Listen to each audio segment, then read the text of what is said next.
अक्सर टीचर्स और पेरेंट्स ज़बर ज़ेर और पेश को पढ़ाते हुए इस बात की शिकायत करते हैं कि बच्चा इसको जल्दी समझ नहीं पाता, जबकि असल बात यह है कि हमें इसको पढ़ाना नहीं आता।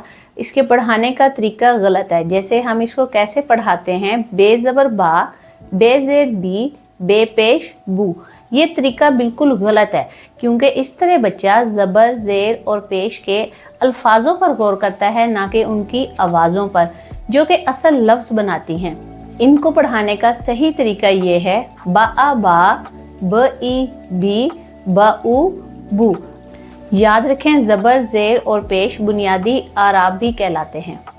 पहले हम आराब की साइंस को समझेंगे और फिर ये बताएंगे कि इसको पढ़ाना कैसे है। आइए पहले ज़बर ज़ेर और पेश की साइंस को समझते हैं।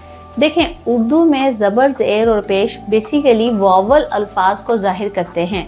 उर्दू के वावल अल्फाज हैं अलीफ, छोटी ये और वाव, और इनकी आवाज़ें हैं अ, ई, उ। अगर आप गौर करें तो आप ये महसूस करेंगे कि ज़बर ज़ेर और पेश असल में अलीफ, छोटी ये और वाव को ही ज़ाहिर करते हैं। देखें, उर्दू ज़ुबान में ये खूबसूरती है कि हम बहुत से अल्फाज में वावल अल्फाज लगाए बगैर उनकी आवाज़ें बना सकते हैं, जैसे, और ये काम हम ज़बर ज़ेर और पेश की मदद से कर सकते हैं। जैसे प अ ल पल, प ई ल पिल, प उ ल पुल। अब आप ज़रा गौर करें तो हमने अलीफ, वाव और छोटी ये का इस्तेमाल किए बगैर उनकी आवाज़ें प्रोड्यूस कर ली हैं। अब देखते हैं कि हमने इसको बच्चे को कैसे पढ़ाना है। शुरू में याद रखें कि आपने इसे बच्चे को ज़बर ज़ेर और पेश के नाम से नहीं पढ़ाना, बल्कि इनकी आवाज़ों से पढ़ाना है, और ये बताना है कि जब भी ये लाइन किसी हर्फ के ऊपर आएगी तो उसकी आवाज़ होगी अ, और जब ये लाइन किसी हर्फ से नीचे होगी तो इसकी आवाज़ होगी ई, और इसी तरह जब वाव किसी लफ्ज़ के ऊपर होगा तो इसकी आवाज़ होगी उ। आपने पहले एक हर्फ के ऊपर तीनों आराब लगाकर तीनों आवाज़ों के फ़र्क को समझाना है। जैसे ब आ ब ई बी, ब उ बू। आपने देखा होगा कि मैंने यहाँ बा ज़बर, बा ज़ेर या बा पेश नहीं पढ़ाया, क्योंकि इस तरह बच्चा ज़बर ज़ेर और पेश के अल्फाज और इनकी आवाज़ में फ़र्क को समझ नहीं सकता।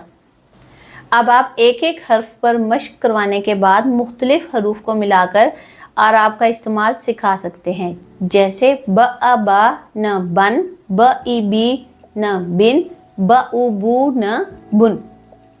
आपने देखा कि बच्चा कितनी आसानी से इन आवाज़ों को समझ सकता है और हरूफ को भी मिला सकता है। कुछ अरसे के बाद जब आपको ये यकीन हो जाए कि बच्चा इन आवाज़ों को अच्छी तरह समझ चुका है, तो आप इन आवाज़ों के नाम भी बताएं, यानी ज़बर, ज़ेर और पेश। लेकिन याद रहे कि पढ़ाने का अंदाज वही होना चाहिए, यानी साउंड बेस। अब हम इस डिस्कशन को समराइज़ करते हैं कि ज़बर, ज़ेर और पेश बुनियादी आराब हैं, और हमने इन आराब को इनकी आवाज़ों के ज़रिए पढ़ाना है, ना कि इनके नामों के ज़रिए।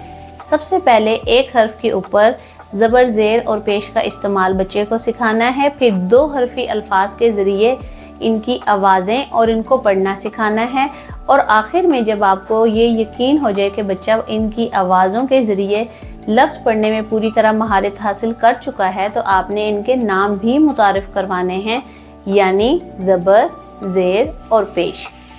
हमारा मिशन है कि जदीद तालीम पाकिस्तान के हर बच्चे तक पहुंचनी चाहिए। अगर आप हमारे इस मिशन में हमारा साथ देना चाहते हैं तो इस चैनल को सब्सक्राइब करें और अपने दोस्तों के साथ शेयर भी करें, ताकि एजुकेशन का ये सिलसिला आगे बढ़ता चला जाए।